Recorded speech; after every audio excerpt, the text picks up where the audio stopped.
Antarctica is the only continent, much of which is still unknown to many of us. Although a few inquisitive Bangladeshi experts has been there, oceanographer Soumitra Choudhury is the lone native scientist who is on board to conduct 4-month research in Antarctica. More on report.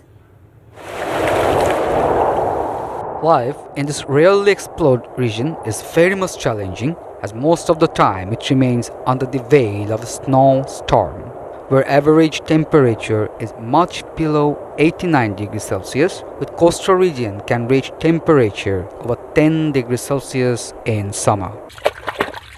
Life in summer here also not so easy, says Soumitra Choudhury, who has left for Antarctica a couple of days earlier.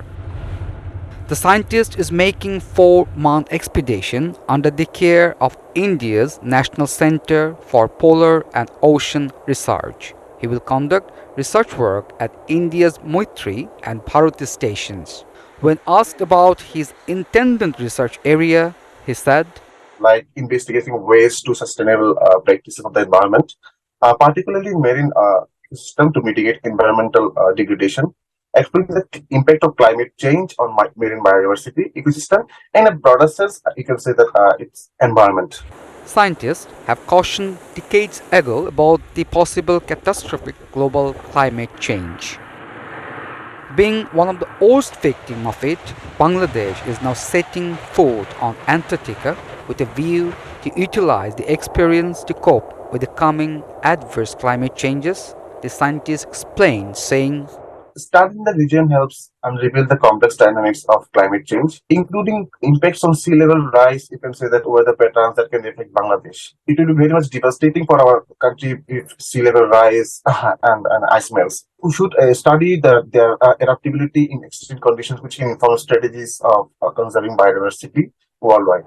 Meanwhile, dozens of countries, including Argentina, USA, UK, France, New Zealand, and India, set up their research base in the continent.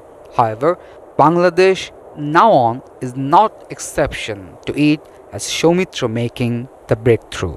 I'm very fortunate to joining the expedition.